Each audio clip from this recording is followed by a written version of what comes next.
Hello friends, તમારું સ્વાગત છે ગુજરાતી રસોઈ રંગતમાં।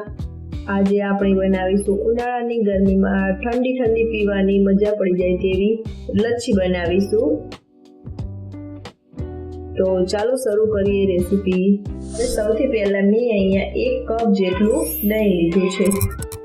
દહીં તમારે ઘાટું મલાઈ વાળું જ લેવાનું છે, પતલું દહીં નથી લેવાનું। હવે આ દહીંને આપણે એકદમ સારી રીતે આવા વિસ્કરથી ફેંટી લઈશું।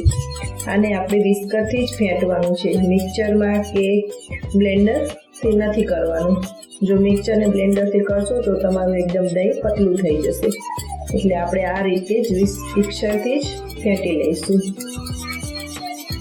જેમ જેમ દહીં ફેંટાશે એમ એમ આપણું દહીં એકદમ સ્મૂથ તૈયાર થઈ જશે।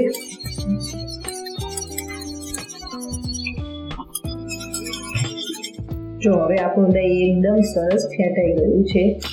જો હું તમને દેખાડીશ,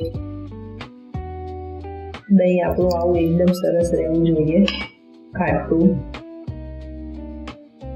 વધારે પાતળું નથી કરી દેવાનું, આટલું જાડું જ રાખવાનું લચ્છી માટે।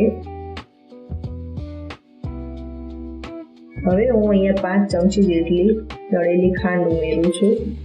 ગોળ પણ તમે તમારા ટેસ્ટ પ્રમાણે વધારે કે ઓછું કરી શકો છો। દહીં તમારું કેટલું ખાટું છે તે પ્રમાણે ગોળ પણ ઉમેરી દેવાનું। હવે આપણે આ દળેલી ખાંડને દહીં સાથે એકદમ સરસ રીતે મિક્સ કરી લઈશું। જો ઘરનું બનાવેલું મોડું દહીં હશે તો તમારે ખાંડની જરૂર ઓછી પડશે, પણ જો વધારે ખાટું દહીં હશે તો ખાંડની જરૂર વધારે પડશે। ગોળ પણ તમે તમારા ટેસ્ટ પ્રમાણે વધારે ઓછું કરી શકો છો। હવે આપણી ખાંડ એકદમ સરસ મિક્સ થઈ ગઈ છે દહીં સાથે।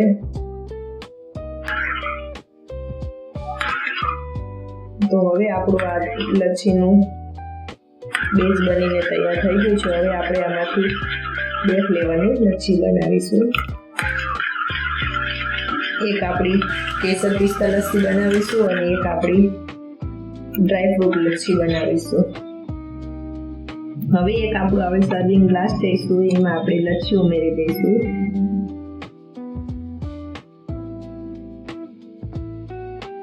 જો આપણી લચ્છી એકદમ ઘાટી સરસ બની છે।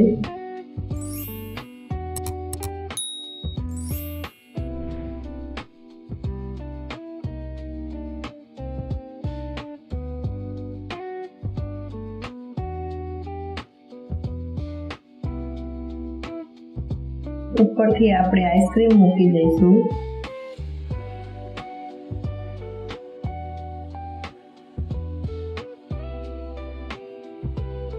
હવે ઉપરથી આપણે ડ્રાય ફ્રૂટ ઉમેરી દઈશું, બદામને ઝીણા સમારેલા છે।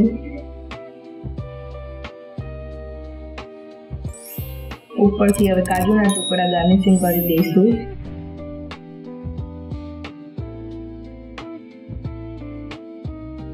તો આ આપણી તૈયાર છે ડ્રાય ફ્રૂટ લચ્છી।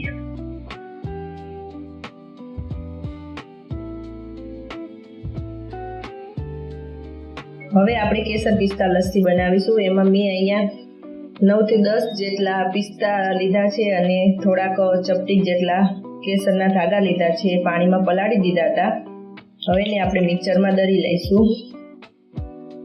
થોડુંક આપણે આ લચ્છીનું બેઝ ઉમેરીશું અને આને મિક્સરમાં એકદમ સરસ દળી લઈશું। હવે આપણા કેસર પિસ્તા દળાઈને તૈયાર થઈ ગયા છે। હવે આપણે આમાં લચ્છીનો બીજ ઉમેરીશું અને એકદમ સરસ રીતે મિક્સ કરી લઈશું।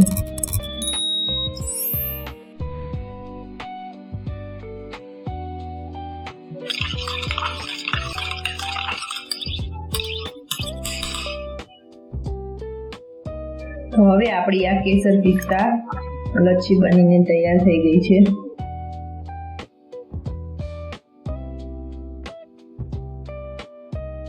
ઉપરથી એમાં આપણે બદામની કતરણ ઉમેરીશું અને થોડા કાજુના ટુકડા।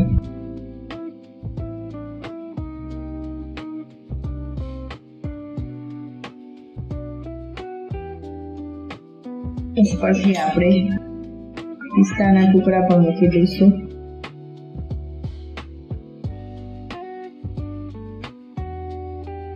તો તૈયાર છે આપણી બંને ફ્લેવરની લચ્છી બનીને તૈયાર થઈ ગઈ છે.